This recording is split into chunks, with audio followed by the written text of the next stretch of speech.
康恩關懷中心生死教育系列，與你一起探討生命的限制，跨越老死的恐懼。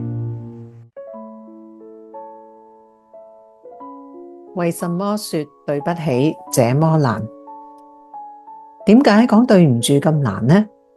呢個唔單單係一個語言表達嘅問題，更加係心理、情感同埋關係層面嘅複雜性。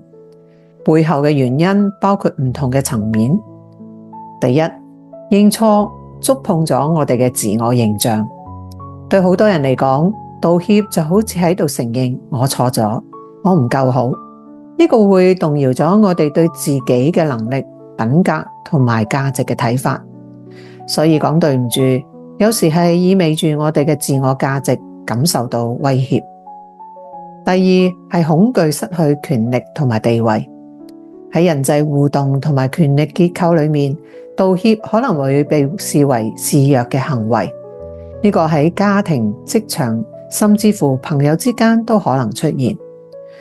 我哋會擔心道歉會讓我哋處於較低嘅位置，失去尊重同埋控制權。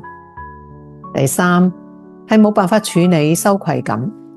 羞愧係一種深層、令人難以忍受嘅情緒。相比於罪疚感，即係對行為嘅懊悔，羞愧更加關乎我係錯嘅。當人冇辦法去面對自己嘅羞愧，就好難去承認錯誤啦。講對唔住，成日都會引發起羞愧嘅，令我哋選擇逃避而唔係面對。第四，害怕被拒絕，又或者不被原諒。有時道歉係一種冒險嚟嘅，因為佢將我哋嘅悔意暴露喺其他人面前，而我哋冇辦法控制對方係咪願意接受，所以我哋可能寧可保持沉默，亦都唔願意冒住被拒絕嘅風險。第五，係缺乏道歉嘅文化。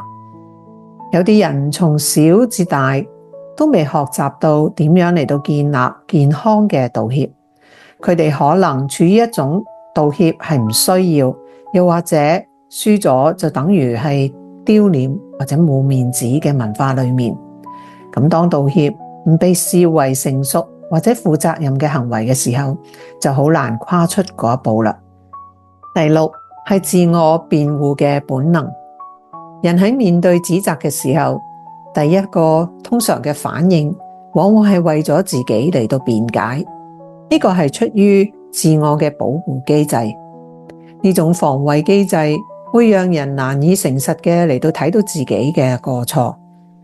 第七，害怕改變關係嘅動力。承認錯誤可能會改變彼此之間關係嘅模式，尤其是當一方長期喺關係裏面佔有主導同埋習慣唔道歉嗰方。講對唔住可能會讓人感覺失去舊有嘅優勢同埋角色。其實講對唔住係一種勇氣，亦都係恩典。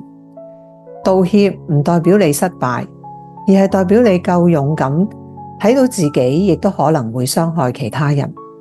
講對唔住係一種人與人之間關係修復嘅重要橋樑，佢需要誠實、謙卑同埋愛。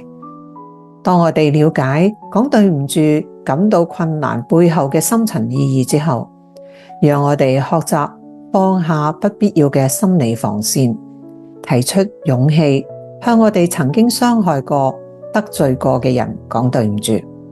你將會發現你可以活得更加自由。受益嘅人唔單止係對方，而且亦都包括你自己。康恩關懷中心為癌症病人同埋家屬提供免費支援同埋服務。我哋亦都積極推動生死教育，以致大家更加能夠積極嘅面對生命。請瀏覽我哋嘅網頁，又或者致電0412384838了解詳情。